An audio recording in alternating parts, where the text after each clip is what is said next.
Ça va bien? Ça va et toi? Ouais? Ouais. Ça y est, t'es trop tranquille, tu kiffes? Ouais, ouais, comme je te disais tout à l'heure, je suis un peu stressé quand même. Mais pourquoi? Mais parce que c'est Mouloud Achour, c'est Mais clic quand même. c'est Stromae. Stromae, pardon. Merci pour la prononciation. Le mec, il revient 8 ans après, il plie le game et il est encore en stress. Bah ouais, toujours, bah c'est bon signe, je crois, quand il stresse. T'es toujours dans ce truc de compétition ou pas quand tu penses à la musique? Non, non, pas toujours, non, non, non, non, non, ça c'est l'ego qui parle, mais il y a pas que l'ego qui parle, il y a aussi je sais pas, plein d'émotions différentes et plein de pôles de ma personnalité, mais oui, la compète un peu, mais c'est vrai que c'est venu un peu tard, la compète. C'était pas un truc, enfin si, déjà, quand je faisais mes instrus à l'époque et tout, Ça j'aimais va bien avec le rap imiter, quand quoi. même. Mmh? Ça va avec le rap. Si t'as C'est-à-dire? commencé à faire du rap, je connais pas un rappeur qui n'aime pas la compète. Ouais, c'est vrai. T'as quand même toujours ce truc quand tu commences à mettre des mots sur une feuille, tu vois, tu te dis OK, Faut que ce soit bien, quoi. ouais, ou mieux. Ouais, au mieux, mais alors qu'à la fin de la journée, c'est pas une question de mieux. Mais c'est vrai qu'il y a cette compète, ouais. Moi, quand je faisais mes prods au tout début, j'essayais d'imiter, quoi. Je me disais: «Ah ouais, putain, mais moi, je vais pas prendre un sample, je vais le composer moi-même, quoi», tu vois? Je veux créer mon propre sample et tout ça, et donc à chaque fois, il faut un peu ouais, c'est la compète, c'est sain aussi, quoi. Et aujourd'hui, t'arrives sans compète? T'arrives pas avec l'envie d'être numéro un ou tout ça? Est-ce que c'est un truc que t'as dépassé? Bah, il y a toujours ouais, tu appréhendes surtout ce que les gens vont dire parce qu'on attend toujours de faire mieux, et donc j'appréhende un petit peu qu'on me dise, «Ah ouais, ben, ouais, c'est quand même moins bien que Racine Carrée, ouais, mais c'est quand même», enfin, tu vois? Ou «C'est quand même moins bien qu'un tel», donc ouais, tu appréhendes plutôt ça parce que franchement, c'est quand même super, quoi. J'en parle avec chaque fois avec ma femme, elle est là: «Ouais, mais calme-toi, quoi, tu vois? C'est déjà super et tout», parce que je suis toujours dans un truc de: «Ah ouais, mais peut-être qu'on aurait pu faire mieux, peut-être que», et ma femme, elle me dit: «Mais enfin, rends-toi compte aussi», enfin, faut apprécier, quoi. Faut aussi apprécier. C'est quoi le dernier truc que t'as apprécié? Dernier truc que j'ai apprécié, je sais pas, c'est comme, quand mon fils m'a dit que je lui manquais. Ouais. Parce que tu t'es dit quoi dans ce moment-là? Bah, parce que je me dis, ça me touche, quoi, je sais pas, enfin, je me suis occupé de lui, et je continue à m'occuper de lui d'ailleurs, mais c'est vrai que là, pendant les promos de l'album et tout, on s'est un peu moins vus, et ben, d'entendre que finalement, ouais, c'est réciproque cet amour, quoi, et cette confiance mutuelle, comme on disait tout à l'heure. Ouais. Je t'ai donné la vie, toi t'as sauvé la mienne. Si tu savais comme je t'aime, j'ai jamais tant aimé, je te connais à peine. Faut une première à tout. On se demande d'où elle vient en fait. Est-ce que c'est de l'instinct? Est-ce que c'est du cœur? Mmh. Toi, t'arrives à le comprendre? La confiance d'un parent envers son enfant? L'amour inconditionnel? Bah, ouais, ouais, enfin, je crois qu'il y a pas vraiment d'explication, en fait, ça vient, c'est animal, quoi. Il y a un truc animal, et puis évidemment, pour ma femme, ça a été plus, enfin, elle a mis 9 mois à s'en rendre compte. Moi, il m'a fallu enfin, moi, c'était pas dans mon corps, donc forcément, faut un petit temps d'acclimatation, de s'apprivoiser, et donc, mais en fait, ce qui est marrant, c'est que je me suis pas dit à ce moment-là, je l'aime de manière inconditionnelle, en fait. C'est vraiment un truc graduel, quoi. Ouais, enfin, on apprend à se connaître, on fait connaissance, puis petit à petit, et puis en même temps, ouais, comme j'en parle beaucoup, du caca, de trucs, de le nettoyer, bref. Et puis en fait, c'est avec tout ça, toutes ces petites choses finalement, que tu te rends compte que, ben, en fait, je m'occupe vraiment de lui, quoi. Tu verras, c'est que du bonheur. Tu verras, c'est de la joie. Y'a les couches et les odeurs. Y'a les vomis, les caca et puis tout le reste. Tu verras, c'est que du bonheur. Tu verras, c'est de la joie. Y'a les couches et les odeurs. Y'a les vomis, les caca et puis tout le reste. Moi, j'ai un pote qui me dit un truc qui me prend la tête pour que je fasse des enfants. Et tu sais, moi, je suis dans le délire de un bon père, c'est quoi un bon père? Mmh. Est-ce que je vais être un bon papa? Et il me dit, écoute, un bon père, c'est quelqu'un qui fait ce qu'il peut. Exactement. C'est ce que je dis toujours. Et que je pense que tous les parents essayent de faire de leur mieux. Et pas que les parents, d'ailleurs. Je crois que ça, c'est pour ça que j'aime beaucoup le morceau d'Orelsan. Je le cite tout le temps, mais le morceau d'Orelsan, j'essaye. Parce qu'entendre sa grand-mère qui dit j'ai essayé de faire de mon mieux, et puis voilà, en fait, je trouve que c'est hyper émouvant, quoi. J'essaie de faire de mon mieux et je m'ennuie quand tout devient sérieux. En partant, je leur dis droit dans les yeux, j'aurais dû faire un peu mieux. Toi, quand tu penses à ça, les choses que tu essayes de faire, j'ai l'impression, en tout cas, en écoutant l'album, même si l'album, c'est des personnages et, Et des histoires, quoi. et Ouais. des histoires, et que c'est pas forcément toi, mais on raconte toujours un peu de toi à travers des histoires. Mhm. Je pense que même Steven Spielberg parlait un peu de lui dans Les Dents de la Mer. Mhm. Euh, Même si. même si rien à voir. Rien mais à voir ça avec se sa trouve, vie, il ouais. est mélo, tu vois. Bah oui, bien sûr. Mais ce que je veux dire par là, c'est qu'on a l'impression que tu es quelqu'un qui a envie de réussir d'autres choses Mhm. que ce qu'on appelle la réussite, Mhm. qui a changé sa vision de c'est quoi réussir dans la vie. Je sais pas si j'ai été aussi loin dans la réflexion. Je pense que. mais ouais, réussir, ouais, c'est pouvoir. Ouais, moi, déjà, en fait, réussir, c'était déjà pouvoir vivre de ce que, de ce que j'aime faire. Donc, pour moi, c'est déjà ça, quoi. Mm. Après, le reste, faire des scores, gagner de l'argent, pouvoir. Enfin, oui, même s'offrir des choses qui vont plus loin que juste se nourrir. Donc, ouais, mais tout ça, c'est du plus, mais franchement, moi, déjà, à la base, si je pouvais... Enfin, j'en vivais, moi, j'étais déjà content, en fait. Donc, il n'y avait pas de... Mais ouais, après, la réussite, et puis ça... Et puis se mettre des objectifs, et puis se mettre... Donc, c'est vrai que ça passe par plein de choses. Et puis après, on se rend compte aussi qu'il n'y a pas le boulot. Il n'y a pas que le boulot non plus. Que la réussite, ça passe aussi par élever un enfant, que ça passe aussi par réussir son couple, réussir plein de choses, quoi. Mais... J'avais demandé à Grand Corps Malade à partir de quand on est riche. Mm. Il m'avait répondu à partir d'une femme et d'un enfant. Ah ouais, ok. C'est une très belle réponse. C'est vrai.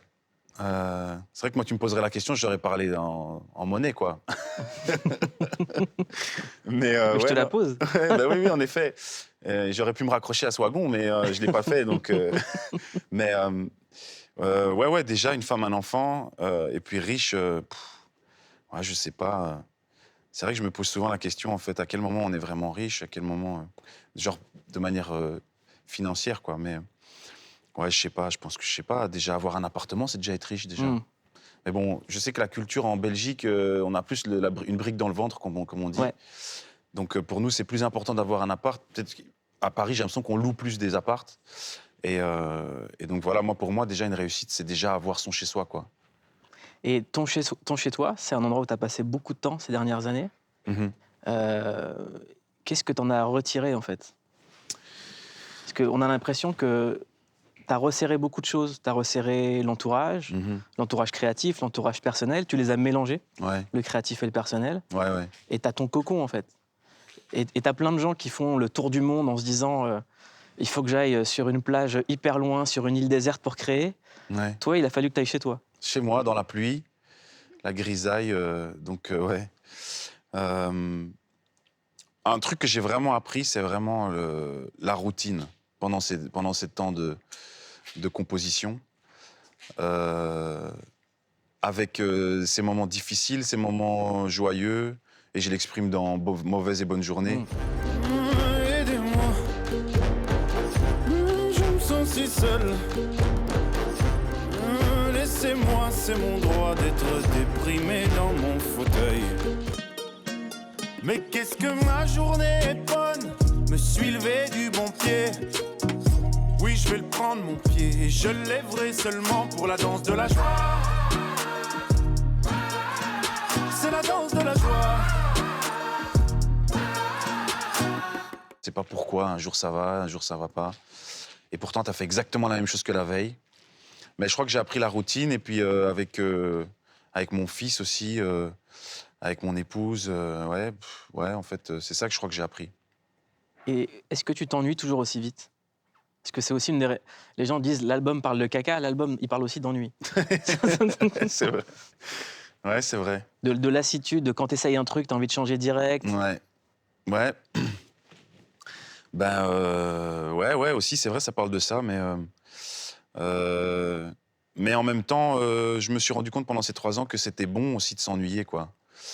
C'est bon de s'ennuyer jusqu'à un certain point, mais je crois que c'est vraiment sain et c'est bon pour la santé de s'emmerder. C'est quoi ton meilleur moment d'ennui? Le plus Mon meilleur moment mémorable? d'ennui? Ouais, où tu t'es dit, oh là là, qu'est-ce que je me suis fait kiffer à rien faire. Franchement, moi, c'est le moment où je vais dormir. Franchement, ouais, je sais pas, mais moi, le sommeil, c'est un truc... le moment que je déteste, c'est le moment où il faut se réveiller. Le moment que je préfère, c'est vraiment quand je vais dormir, quoi. Tu fais bien tes nuits? Ouais, quand même, ouais, des fois, je peux enchaîner 12 heures, même 15 heures et tout. Moi, Moi, tu m'arrêtes pas, je peux dormir jusqu'au soir, il y a Sans aucun aller problème. faire pipi et tout ça? Non, mais si, quand même. Ah ouais. Mais c'est vrai que, genre, le sommeil passe avant la fin, quoi. Et ouais, le meilleur moment de ma journée, c'est vraiment au moment où je vais m'endormir.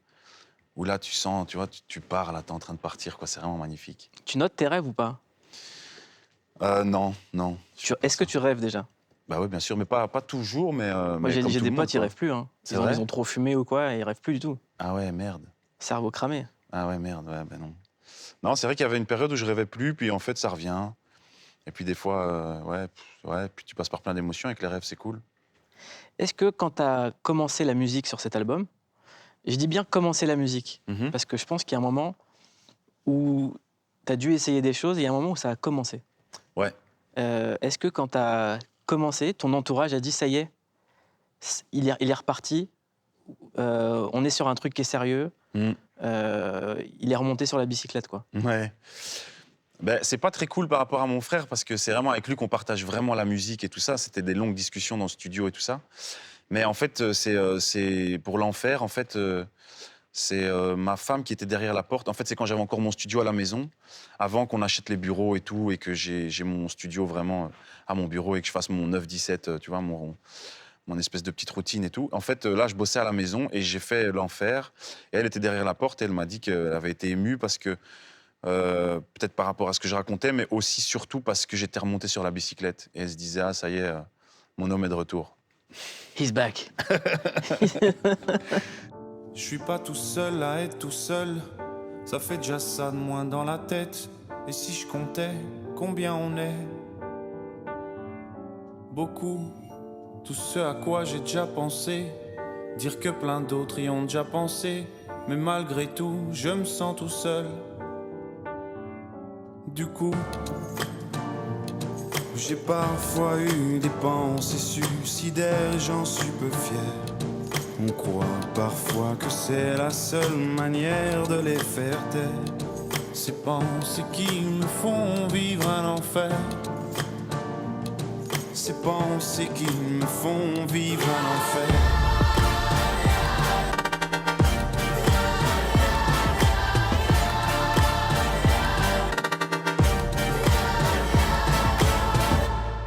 Parce qu'elle se disait aussi, ça me touche, ça me parle, et c'était pas un espèce d'égo trip qui, moi, en général, m'intéresse pas, et dans mon entourage non plus.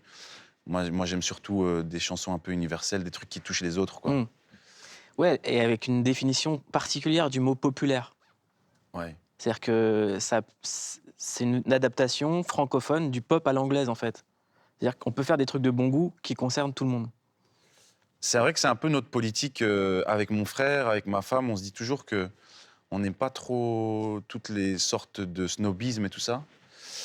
Et c'est pour ça que moi, j'ai en référence des films comme Nemo, Le Roi Lion, enfin, tu vois, des trucs ultra populaires.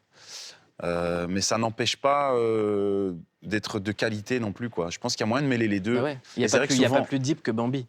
Voilà, que je connais pas très bien d'ailleurs, Bambi. Mais Personne ne le connaît, il est imaginaire. genre Toy Story, par exemple, les trois. Genre les Toy Story, les trois, ils sont genre magnifiques, C'est quoi. trop, mais c'est des chefs-d'œuvre. Mais c'est des C'est chefs-d'œuvre. des chefs-d'œuvre. C'est des chefs-d'œuvre. J'ai essayé de le montrer à mon fils, mais je crois qu'il est encore trop jeune. Mais ouais, non. Et les mecs se sont pas arrêtés, quoi. Genre le deuxième, il est tout aussi puissant. Le troisième, quand tu crois qu'ils vont mourir à la fin, mais vraiment, j'étais là, mais c'est pas possible, ils vont pas mourir, quoi. Enfin bref, je raconte mon état de... Et t'as découvert les mangas aussi. Un Tu t'es mis dans Akira, dans Ghost in the Shell. Ouais, c'est mon grand frère Dati qui m'a fait découvrir ces films-là. Mais j'ai jamais été vraiment un grand fan c'est lui qui m'a montré tout ça, Akira, Ghost in the Shell. J'en connais pas beaucoup d'autres, mais ouais, un peu les studios Ghibli et tout. Mais maintenant, j'ai un peu du mal parce que je m'endors un peu. C'est très calme, c'est très lent et tout ça. Et moi, je crois que j'ai besoin d'un peu de Il faut qu'on te stimule, quoi. vie. Ouais, c'est ça. Je suis un peu, ouais. Je crois que je suis un peu trop dans les nouveaux réseaux, dans les nouvelles façons de consommer et tout ça. Mais en 8 ans d'absence, est-ce que tu as l'impression que le monde a changé? Maintenant que tu ressors un album, qu'est-ce qui a changé dans la façon de sortir de la musique, d'être un artiste, de devoir faire avec son image et la perception? Est-ce que c'est différent qu'il y a 8 ans? Bah, c'est difficile parce que déjà, moi, je suis plus un connaisseur. J'ai pu l'être à l'époque de Racine Carrée. Moi, je reviens un peu dans le game, donc c'est un peu... je redécouvre des trucs. Un truc que vraiment j'ai vraiment remarqué, c'est vraiment la longueur des chansons et le fait que les refrains se répètent beaucoup moins. Moi, en tant qu'auditeur, en tout cas, je me suis rendu compte que, et peut-être parce que c'est grâce à la technologie, du fait que c'est plus facile de réécouter un morceau, là où à l'époque, on avait besoin de remettre au début, de rebobiner, tout ça. Donc ouais, j'ai l'impression qu'on va plus à l'essentiel. J'entends de plus en plus des morceaux où il y a une fois le refrain. Et même mes chansons sont plus courtes Ouais, aussi. et des quoi. morceaux, il n'y a plus de mots aussi, tout simplement. Ouais, il n'y a plus de phrases. Bah, brr, brr. Tout à fait. Mais je trouve ça assez créatif, mais c'est cool. Moi, un album en onomatopée, le premier qui le sort, ça sera un génie. Mais est-ce que c'est pas... Comment il s'appelle Gaetano Celentano? Non, c'est Celentano, un chanteur Brésilien, italien, italien. qui avait fait une chanson où tu as l'impression qu'il chante en anglais. En fait, il dit n'importe quoi pendant toute la chanson. Well, I sit on sleeping at the king of the sea until I just an up and off how had a good time, left face to go. We the seeing in the stand and the shoes are coming in. There's just 200 cars that over four world the guy to stay. Mais genre après, apparemment, c'est vraiment un des précurseurs du rap, quoi. Enfin, c'est comme ça, en tout cas, que les Italiens le voient. Et c'est en allant là-bas faire des promos qu'on m'a fait découvrir Adriano Celentano, voilà. T'es encore dans le rap. Ouais. Il y a quand même, au début de l'album, l'envie de dire « Ok, j'ai toujours ce truc en moi Ouais. ». Je me rappelle quand je t'avais vu avec les deux frères de PNL, Mhm. je me suis dit qu'il y avait plein de similitudes. Ouais. Il y avait notamment ce truc dont Laylo nous a parlé ici, d'avoir commencé dans le rap plutôt classique, traditionnel, d'avoir voulu adapter une certaine imagerie ou une certaine façon de faire, Mhm. pour avoir ensuite pris du recul et trouvé son identité. C'est un Ouais. point commun que tu as avec les mecs de PNL. Ils ont Mhm. commencé le rap normal et après, Ouais. ils se sont enfermés dans la salle du temps Ouais. et ils sont devenus quelque chose d'autre. Mhm. Ouais, c'est vrai. Et puis la façon dont ils gèrent leur image aussi. C'est quand même ultra léché, c'est quand même ultra étudié. Puis ils sont super absents en étant hyper présents. Ça, c'est peut-être un truc que je fais moins parce que je fais quand même beaucoup de promos. Mais ouais, ouais, c'est vrai que finalement, ouais, moi dans le rap, bah ouais, c'est une école pour moi. Ça a été vraiment une école. Moi, je viens des percussions et donc le rap pour moi c'est du rythme avec des mots, donc forcément ça m'intéresse. Et puis après, bah, je commence à me dire, bah, en fait, il n'y a pas de limite, quoi. On peut faire plein de trucs différents. Et ouais, des mecs comme PNL, c'est des gars inspirants. Le freestyle de Jul, là, de 15 minutes, il m'a ému, vraiment. J'étais vraiment ému. Nino avec Gucci, enfin voilà. Donc, ouais, il y a De quoi, plein de quoi vous avez parlé avec PNL? De quoi on a parlé? On a parlé de scène. On n'est pas resté très longtemps ensemble, mais on a parlé de scène. Moi, j'ai dit, écoutez, les gars, si vous avez besoin d'aide ou de n'importe quoi pour la direction artistique de trucs et tout, moi, ça avec grand plaisir, quoi. Parce que j'apprécie vraiment ce qu'ils font. Et voilà, on a parlé un peu de nos visions. Enfin, ça fait longtemps, hein. C'était genre... c'était dans les loges d'une boîte de nuit bruxelloise. Et, On va dire que le volume était fort. on va dire que le volume était fort, on était dans les backstage. Mais non, mais c'était cool, ouais, c'était cool de partager un moment avec eux. Continuez à parler de rap. Cet album, c'est pas un album solo en réalité. Non, C'est un album où il y a ton frère c'est vrai. qui partage avec toi, plus tous les invités. C'est l'album, je pense, où tu as invité le plus de monde. Ouais, Il y a notamment Aurel. ouais. Et en fait, on se dit, l'alchimie, elle est en train de naître très progressivement entre vous. Est-ce qu'un album commun, Aurel San Stromae, c'est possible ou pas? Oh purée, je m'attendais pas à cette question.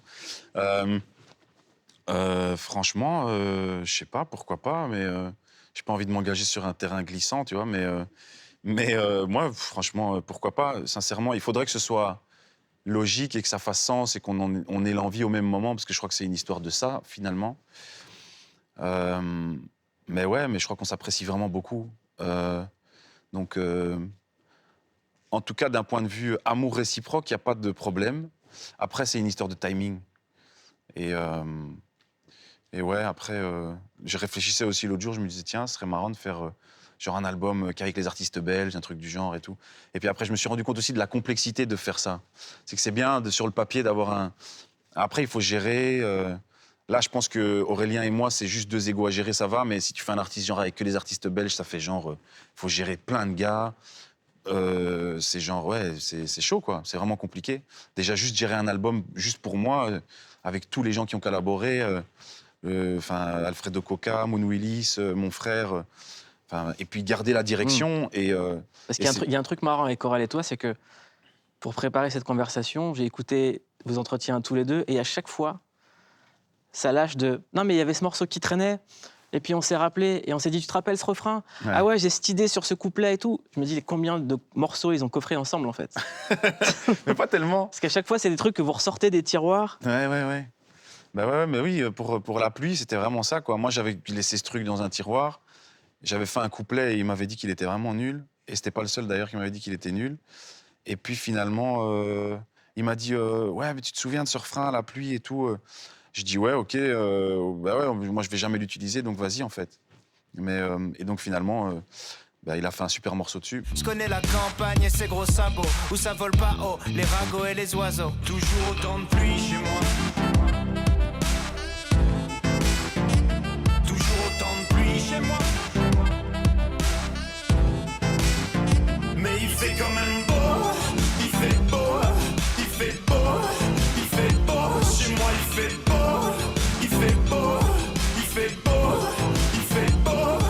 Ouais, en général, c'est ça, en fait. Hein. C'était là, à deux, tu réfléchis, puis ça donne naissance à une idée de morceau, un début de truc. Et c'est comme ça que je fonctionne aussi pour cet album-ci. C'est que j'ai plein de débuts, j'ai une cinquantaine, une centaine de débuts de morceaux.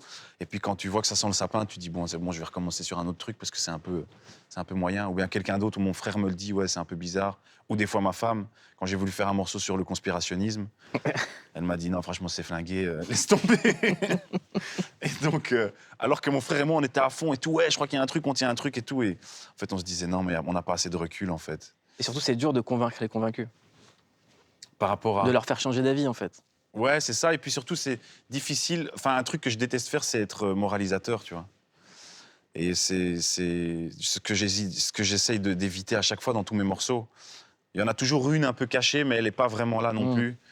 Et c'est vrai que sur le conspirationnisme, j'étais hyper moralisateur.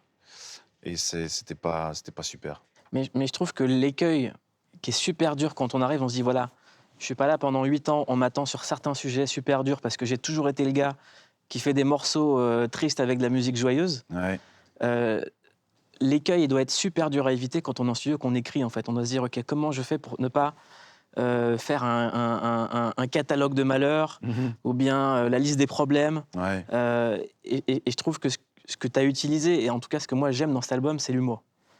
C'est le truc où je dis, en fait, il est revenu à l'essence de l'écriture, c'est-à-dire envoyer des punchlines, des vannes, où toutes les phrases, même les concepts les plus grandiloquents soient-ils, comme être papa ou les problèmes de santé mentale, il y a toujours des blagues. Ouais. Toujours des blagues. Ouais, c'est vrai. C'est vrai que même dans l'enfer, il y a des vannes. Mais ouais, c'est marrant parce qu'on me dit toujours que ouais, en fait, ouais, finalement, il y a beaucoup d'ironie, beaucoup de cynisme, et c'est un truc, moi, c'est un peu une cabriole aussi pour se cacher parfois.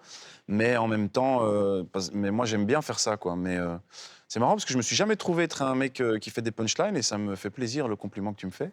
Mais toi, ton écriture, t'as un souci avec ton écriture. Ouais, grave, j'ai vraiment pas confiance en moi. J'ai pas confiance en moi par rapport à ça. Mais c'est parce que je crois qu'au tout début, c'était plus technique, moi, mon écriture.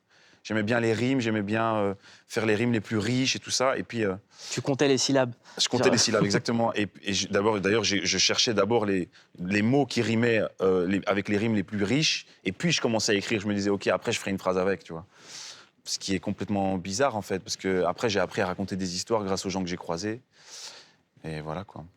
Mais ce truc de confiance en ton écriture, quand tu as des milliers, dizaines de milliers, centaines de milliers de personnes qui chantent tes paroles, Ouais. ça te fait pas penser que ça y est, c'est OK, c'est réglé ? Bah, Ou c'est pire ? je sais pas, en fait, finalement. Où tu dis, C'est pas parce que tu as du succès que forcément c'est bien. Mais bon, bref, oui, après, il faut pas non plus. Le mec qui se flagelle, tu vois. Mais non, à un moment, oui, c'est vrai que oui, j'écris pas si mal, tu vois. Donc, c'est plus comme ça que je le vois. Parce que t'as pas l'air d'être du mec qui tu sais cette expression fishing for compliment. Non, T'as ouais. tout le temps des gens qui disent j'ai une tête de cul. Parfois on leur disent mais non, mais t'es trop beau. Ouais, évidemment. Ouais, Toi, mais- t'as l'impression que c'est vraiment t'es en galère. Un peu, ouais, c'est vrai. Ouais, c'est un peu ça. Et surtout qu'en plus, j'ai lu aucun bouquin. Donc, en fait, moi, j'ai associé bien écrire avec lire des livres. Parce que pour bien écrire, il faut lire des livres. Je ne sais pas d'où ça me vient. Et là, j'ai pas lu un bouquin pendant toute la compo de l'album. Donc en plus, je me dis, ah ouais, putain, j'ai pas lu de bouquin. Donc en fait, c'est vraiment très moyen. Bref, alors que ça n'a rien à voir avec ça. J'ai eu des super compliments sur l'écriture. Donc finalement, je crois que je suis plus en paix. D'ailleurs, un des trucs que je voulais pas faire par rapport à mes complexes d'écriture, c'était d'imprimer mes textes, quoi. Parce que je trouvais qu'imprimer ces textes, c'est genre, ça y est, en fait, mes textes sont vraiment, ils défoncent, donc je les imprime, quoi, pour que les gens se rendent bien compte qu'ils sont bien. Alors que pas du tout, c'est juste, en fait, t'as envie de les lire, mieux les comprendre, tu vois. Et voilà. Puis il y a aussi un truc avec... Cette fois-ci, je l'ai fait. Ouais, tu l'as fait. Mais quand on voit l'imagerie, la direction artistique, c'est toujours des choses très vivantes, très, très colorées. Et on te ramène souvent au gars deep, tu Ouais. vois. Ouais, c'est vrai. Je veux dire, être tout le temps le gars deep, en fait, je pense que ça rend deep. Ouais, peut-être, en fait. Ouais. Quand les gens viennent te voir en disant « Moi aussi, je suis hyper deep. Putain, franchement, merci Stromae, tu m'as ouvert les yeux, je suis moins deep. » Ben, en fait, ils te donnent leur tristesse, quoi. Ouais, peut-être un peu, ouais, c'est vrai. Des fois, je me sens un peu comme un psy pour certaines personnes. Un psy pas payé. Ouais, pas payé en plus, c'est vrai. Si, payé quand même. Ouais. Si, mais c'est vrai que, ouais, non. Bah ouais, non, je sais pas, c'est vrai que... Mais j'ai toujours tendance à... C'est un truc qui est plus fort que moi. Et en plus, c'est marrant parce qu'on me répétait qu'en 2013, j'avais dit peut-être que mon album sera un peu moins triste. Enfin, triste, un peu moins avec des sujets un peu graves. Et t'as pas réussi à le faire. Bah, pas vraiment, non. Et pourtant, je me suis dit, ouais, pourquoi pas faire un feat avec Patrick Sébastien et tout, sans vanne en plus. Et parce que l'idée, c'était de la musique folklorique. Et je trouve qu'un mec qui représente bien la musique folklorique, c'est vraiment Patrick Sébastien, quoi. En Allemagne, on appelle ça du Schlager. C'est vraiment de la musique populaire, ultra populaire et tout. Et c'est ce qu'il fait. Ouais, en France, C'est de on la appelle musique ça des schlags. J'ai jamais compris ce que ça voulait dire, d'ailleurs. Un schlag, Ouais. c'est un mec qui écoute du schlager. Je n'ai pas compris la vanne. C'est vrai. Un schlag, c'est un mec qui traîne, qui erre dans la vie, comme ça. Ah oui, ok, Voilà, c'est ça, ok. Merci pour... Voilà. On a tous un schlag en nous, je pense. Je pense qu'on l'est tous un peu. On est tous schlag. Big up à tous les schlags. Voilà. On vous aime. On parle de schlag et on peut parler de Kanye. Ouais, T'as vu le documentaire ou pas? j'ai vu, ouais. Est-ce qu'il y a des points où tu t'es reconnu? Franchement, le premier, surtout dans la culture hip-hop, ouais, je me suis reconnu là-dedans, ouais, parce qu'il a ses débuts avec Ludacris, etc. Ouais. D'arriver dans une culture, de se dire, Mhm, à la base, le rap, c'est quelque chose qui doit casser des codes et finalement, tout le monde est hyper uniformisé. mhm. Et quand t'as un truc à toi personnel, c'est super dur de l'exprimer. Ouais, et puis le fait d'être producteur d'abord et puis de vouloir faire de la musique, d'être chanteur, ouais, ça c'est un truc dans lequel je me suis reconnu, ouais. Est-ce que t'as eu ta période où t'avais bossé sur l'album de Kerry? De Kerry, de Melissa M aussi, qui avait bien marché aussi, ouais, grave. C'était comment les sessions avec Kerry? Tu t'en souviens ou pas du tout? Mais c'était à distance en fait, hein. Moi D'accord. j'avais bossé avec Teufa et Masta et en fait j'avais envoyé des instrus et Kerry James les avait kiffés et voilà quoi. C'est quand même pas mal pour commencer. Ah ouais, grave, ouais, j'avoue que je frimais avec hein, quand même. J'étais là dans mes premières leçons. Je disais, ben voilà, j'ai 4 prods sur l'album de Kerry James, XY, à l'ombre du show business, enfin bref, il y en avait pas mal quoi. Donc ouais, c'était quand même la classe. Kerry James, c'est pas n'importe qui. Hein. Et puis à l'ombre du show business, il y a quand même Aznavour qui s'est posé. En plus, ouais, c'est juste, c'est juste.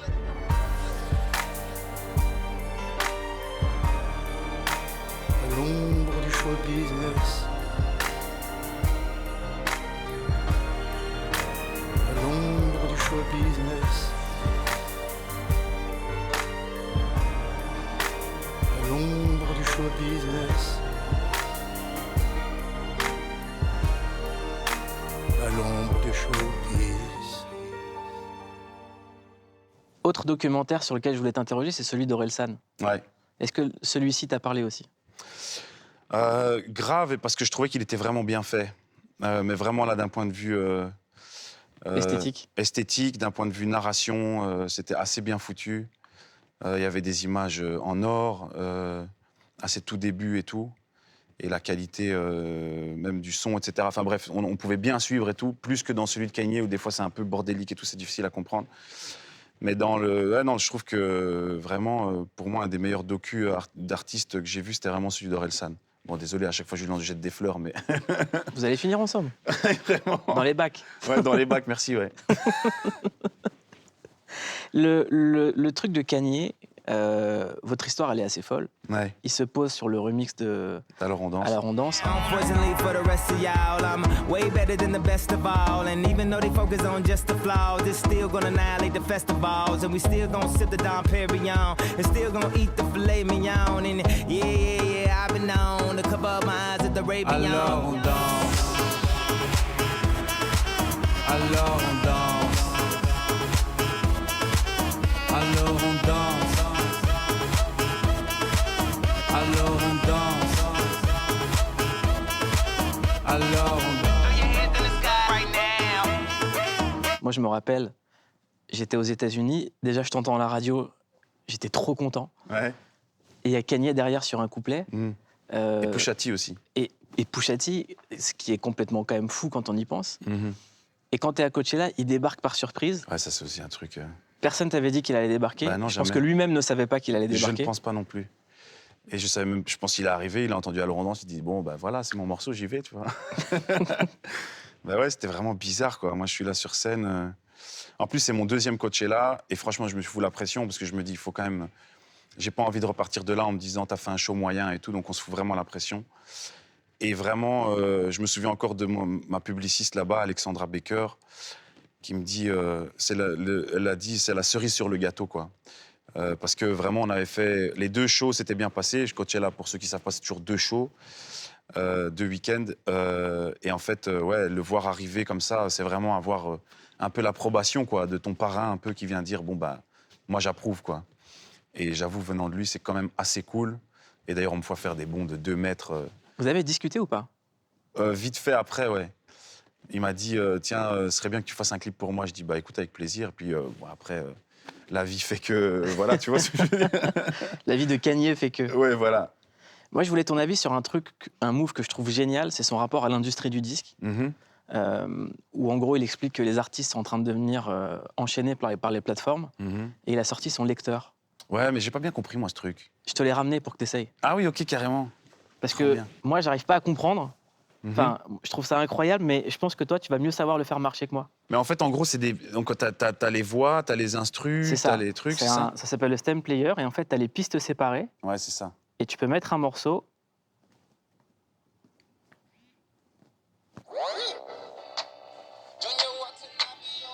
Là, j'ai coupé un truc. Ouais.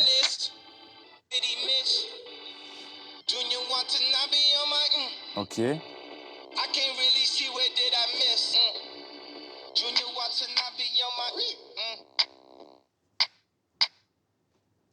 Ok. Ouais, bon, voilà, c'est comme un programme de son, quoi. Ouais. Mais oui, mais je comprends. Mais. Quand il a fait le petit move de. Tu vois, ça me fait... Quelle élégance. Ben, je trouvais ça assez osé, j'en parlais avec un pote et tout. Enfin, ouais, parce que je trouve ça assez. Enfin, comment tu peux savoir si l'auditeur a vraiment envie de décomposer la musique et d'écouter le son, les pistes séparées? En tout cas, si c'est ce que l'auditeur a envie d'écouter, je trouve ça assez précurseur de sa part. Mais c'est vrai que moi, je me dis juste, ouais, moi, en tant que producteur, oui. Alors peut-être que c'est parce qu'aujourd'hui, tout le monde est producteur et que tout le monde a envie d'avoir les pistes séparées. Ben ouais, j'ai trouvé ça... honnêtement, j'ai pas vraiment compris. Après, ça marche, donc il a peut-être tout compris, tu vois. Mais ouais, j'étais un peu largué, ouais, j'avoue que... Mais après, c'est un cool objet, c'est un bel objet en plus.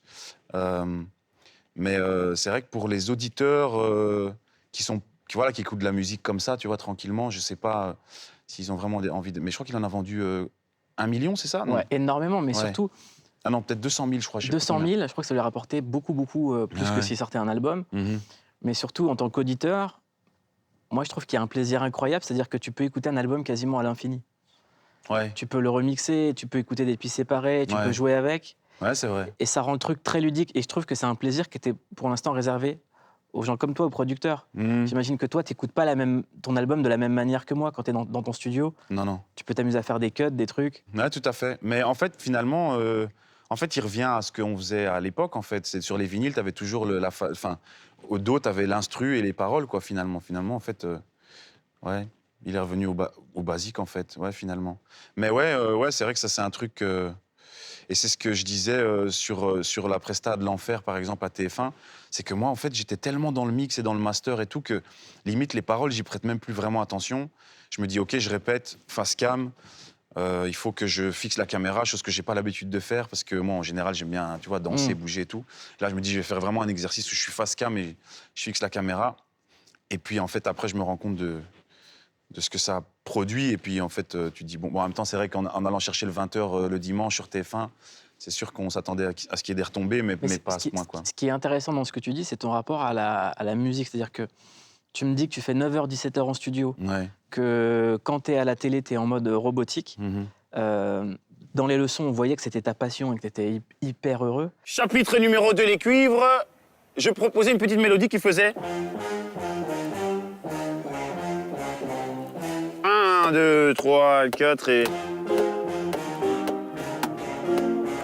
André, il kiffe. Je sais pas pour toi, mais moi aussi. Et j'ai même l'impression que toute la ville kiffe, mon cher ami. Tu entends les mouettes? J'ai l'impression que ce qui t'a aidé à aller mieux, c'est d'avoir compris que ton travail, même si c'était ta passion, c'était qu'un travail. Exactement. Ouais, c'est vrai, t'as raison. Ouais, et la vie privée aide à ça aussi. À un enfant, se marier, tout ça, ça aide. Et ouais, c'est qu'un boulot. Et ouais, et je me suis vraiment forcé à ça parce que avant, j'étais dans ces croyances de il fallait souffrir, tu vois, cette vieille croyance de il faut souffrir pour faire des choses belles et tout ça. Et finalement, la compo de cet album-ci m'a prouvé le contraire. En fait, je me suis dit non, en fait, j'ai envie de bosser de 9 à 17 et je vais chercher mon fils et après, c'est terminé, je ne parle plus de musique. Et en fait, voilà, j'ai fait de mon métier un métier comme celui de n'importe qui, finalement. Même si c'est un métier un peu bizarre quand même, on va pas se mentir, mais ouais, en fait, c'est qu'un boulot. C'est qu'un boulot. Tu avais besoin de te calquer, par exemple, sur le modèle de ta maman. Elle était fonctionnaire. Et pour le coup, elle avait des horaires précis et elle a fait aussi plein de petits boulots. Ouais, tout à fait. De se dire, OK, en fait, le but d'un travail, c'est de pouvoir passer du temps avec les siens. Aussi, en effet, de passer du bon temps aussi, parce que si c'est pour gagner de l'argent et se faire chier, c'est vraiment nul. Mais ouais, s'amuser, gagner de l'argent, passer du temps avec les siens et essayer de trouver un bon équilibre entre les deux. Et ça, je pense que si t'as ça, t'es au top. Vraiment. Et c'est quoi le rapport que t'as avec ton frère? Luc? Ouais. Bah, lui, c'est mon directeur créatif. Et en fait, lui, depuis le tout début, à l'époque de Kerry James, Melissa M, tout ça, en fait, lui, c'était le premier qui venait dans ma chambre. En fait, je disais, vas-y, viens écouter et tout, qu'est-ce que t'en penses? Et il me disait, ouais, c'est moyen, tiens, pourquoi t'irais pas dans cette direction-là? Moi, je préfère celle-là. Et puis, de temps en temps, je lui filais des instrus, il les écoutait quand il allait à l'école et tout. Mais genre, à cet âge, moi, je devais avoir 16-17 ans. Lui, il en avait 13, 12, 13 ans. Et on se rendait pas compte qu'on travaillait ensemble. Et c'est seulement plus tard, quand j'ai commencé à signer avec des majors, apprendre à savoir qu'en fait, j'étais producteur, je payais mon studio, tout ça. Là, je me suis rendu compte qu'il y avait des vrais métiers de directeur artistique. Et c'est là que j'ai fait, mais en fait, t'es mon DA, en fait. Et donc, il a travaillé au début comme étudiant dans ma société. Et puis, petit à petit, il est devenu partenaire. Maintenant, on est partenaire et tout. Et puis, depuis peu, ma femme aussi est devenue directrice créative. Et voilà, et puis, on apprend, quoi, en fait. Parce que moi, je savais pas tout ça.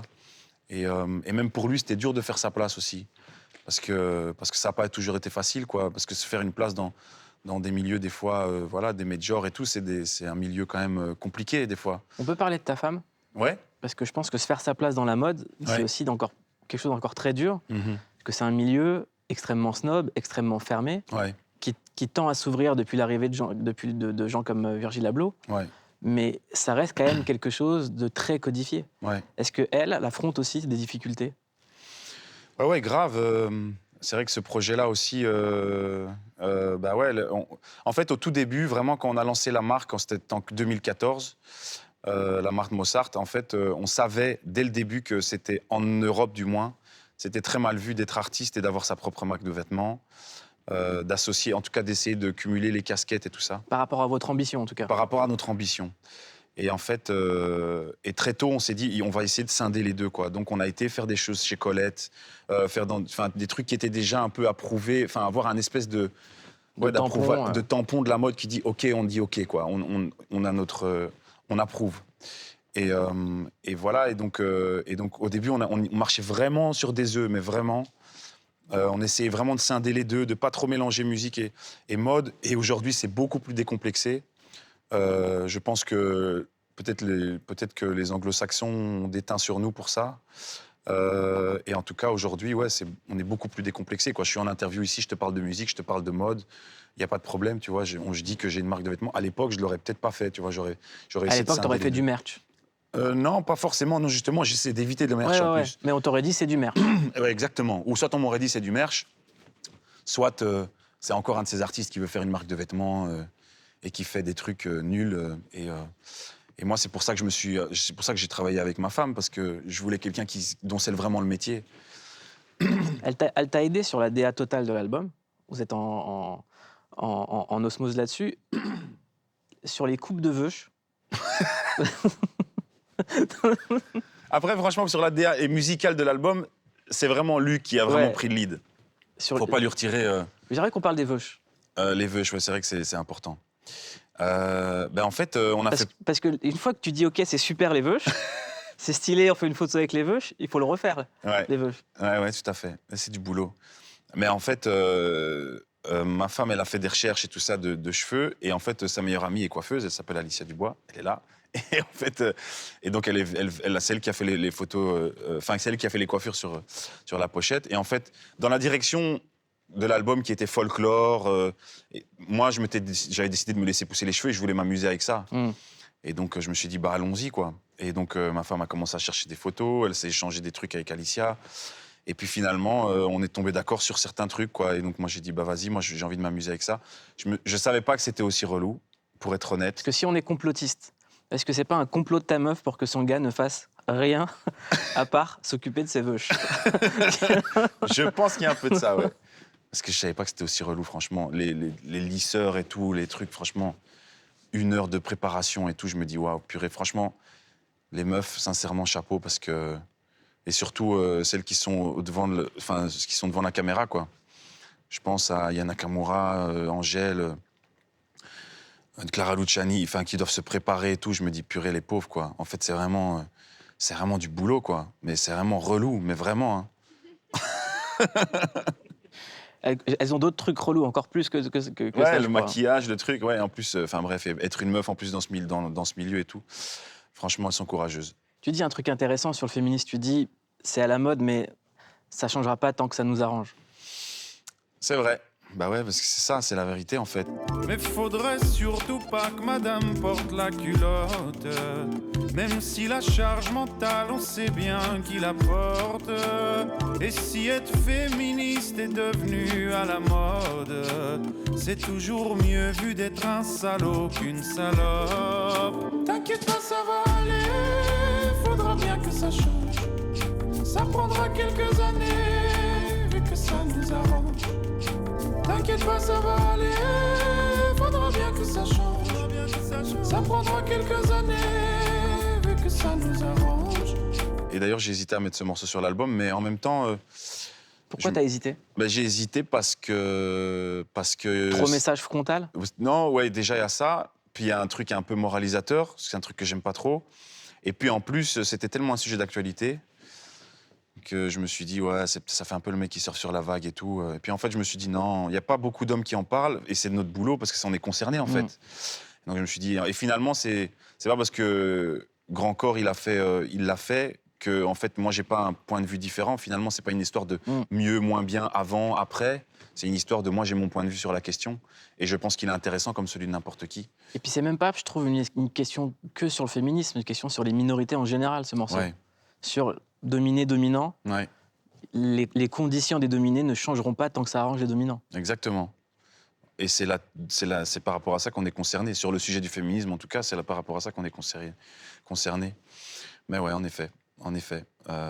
Et il faut se remettre en question. Et une fois de plus, je remets les lauriers à mon épouse, parce qu'elle l'est vraiment. Et c'est des débats qu'on a très souvent. Et moi, évidemment, je ne me rends pas compte, parce que j'ai été éduqué là-dedans, j'ai grandi, c'était facile, tu vois. Même si ma sœur m'a inculqué le fait d'aider à la maison, de faire, d'aider à toutes les tâches familial en fait. C'est ni masculin ni féminin en fait. C'est juste on se les partage. Mais c'est vrai que de temps en temps on se laisse porter. On se dit ah bah tiens en fait cette charge mentale, sera fait, tu vois. Et puis en fait tu te rends pas compte qu'en fait c'est une facilité de ouf, mais parce que t'es un favorisé en fait. On y pense dans l'éducation d'un petit garçon. Ouais. Comment il doit se comporter avec les filles, comment il doit appréhender le sexe opposé. Ouais, tout à fait. Ouais, nous, on essaye de faire au mieux. Après, franchement, à 3-4 ans, déjà, les genres, c'est limite s'il y en a vraiment, tu vois. Franchement, il se rend même pas compte. Un garçon, une fille, des fois, papa, il sait pas passer une fille, enfin, tu vois, lui s'en fout. Donc, à la limite, tant mieux, en fait, s'il s'en rend même pas compte, enfin, tu vois. Donc, ouais, c'est un truc, on essaye d'y porter attention, ouais. Est-ce que tu es prêt à donner tout ce que tu as comme énergie pour que ton fils te dise jamais papa où t'es? Ouais, bah ouais. Ouais. Et en même temps, c'est lui qui m'a demandé de la jouer, il l'aime bien et tout. Mais ouais, comme on disait tout à l'heure, hein, je vais essayer de faire de mon mieux, quoi. Peut-être que je serai moins là à des moments, peut-être que je serai plus là, peut-être que je serai là, mais en fait pas vraiment. Parce que le tout, c'est ça, en fait, j'en parle souvent avec des parents. Le tout, c'est pas d'être juste présent physiquement, c'est la qualité du temps partagé, quoi. Et si t'es là avec ton fils, mais qu'en fait t'es sur ton téléphone, t'es pas vraiment là, quoi. Donc, ouais, c'est important, ouais, c'est vraiment important. Et c'est pas facile, hein. Franchement, je juge personne, je me pointe du doigt, hein, quand je parle du téléphone, parce que des fois, ça m'arrive, hein. Je suis là, mais en fait, pas vraiment, tu vois. Donc, ouais, c'est un truc auquel il faut vraiment faire attention. Quand on parle de ton complexe à l'écriture, tu dis souvent, moi, je m'exprime avec la zik. Les émotions, les choses que tu ressens. Ouais.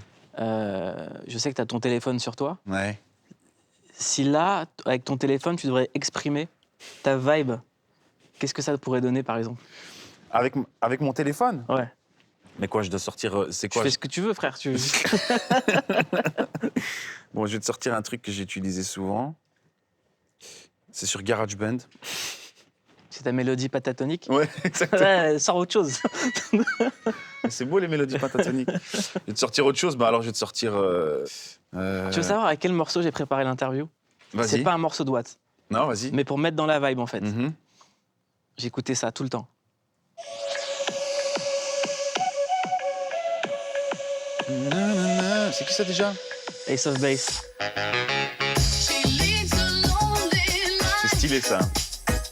J'avais envie d'être dans cette vibe, tu vois, avec toi. C'est 90? Ouais. Ouais, mais 90, ça, c'est... Et ça, c'est un truc que mon frère, par exemple, m'a fait redécouvrir. Genre Technotronic, Pump Up the Jam, Snap, tous ces trucs-là. Et ça, c'était l'influence du premier album, quoi. Mais ouais, non, je sais pas. J'ai découvert un rappeur thaïlandais, mais genre, tout le monde connaît le morceau. Sur TikTok, tout le monde l'utilise en fond, tu vois. Mais bon, tout le monde connaît le ref. Tu connais, non? Oui. Mais ça défonce, comment ça groove. C'est trop.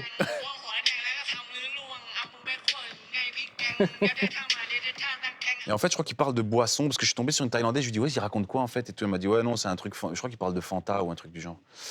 Bref, donc voilà. Tu TikTok beaucoup? Hmm? Tu comprends TikTok? Ouais, mais parce que je me sentais largué, donc je me suis dit, il y a un truc que je comprends plus, donc il faut que peut-être je m'y mette, et en fait, je suis un peu addict quand même, donc j'essaie de me calmer avec. Parce que des fois, ça me met vraiment dans un sale mood, quoi. Des fois, tu tombes vraiment sur des vidéos pas cool et tout. Donc, des fois, j'aime pas. Mais des fois, ça te met de bonne humeur, et puis les gens sont hyper créatifs, quoi. Et surtout, c'est comme une radio, en fait, finalement. Tu découvres des morceaux, et c'est cool. Et j'imagine que tu es déjà sur un prochain album? Non. Pas du tout? Non. On a l'impression que celui-là, c'est le début d'un autre truc, en fait. Ah ouais? Peut-être, parce qu'en tout cas, c'est vrai qu'en général, quand je finis un album, enfin, en général, ça m'est arrivé 3 fois, tu vois, mais Racine Carrée, genre, je savais déjà que je voulais faire un truc avec un mélange de culture un peu du monde entier. Mais là, cette fois-ci, j'ai pas un truc en tête pour un prochain album. Donc peut-être que je vais garder la même direction, parce qu'en fait, finalement, c'est tellement vaste. Mais non, franchement, non. Surtout qu'en plus, moi, quand je suis en phase de tournée, promo et tout, c'est impossible pour moi d'être en studio, Tu quoi. peux pas composer. Non, c'est pour ça que des fois, en plus, et c'est con parce que c'est à ces moments-là que tu rencontres les artistes. Et donc, c'est peut-être ce moment-là où tu dois faire des collaborations. Et moi, justement, je suis vraiment pas du tout productif à ces moments-là, quoi.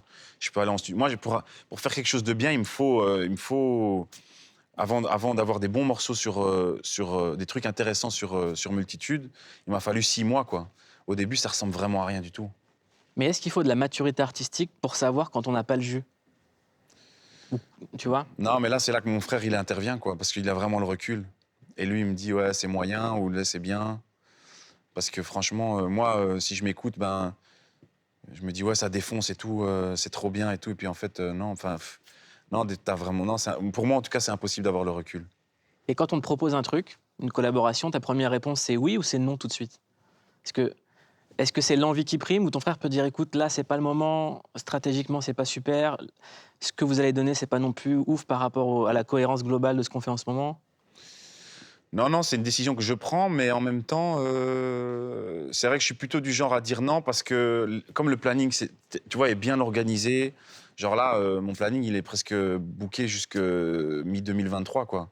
Parce qu'il y a des concerts, parce qu'il y a de la promo, parce que... Parce que t'as 15 heures de nuit, Ouais, c'est ça. des nuits de 15 Et il heures. faut dormir à un moment. Qu'est-ce que je peux te souhaiter pour Coachella? Qu'on n'ait pas de vent.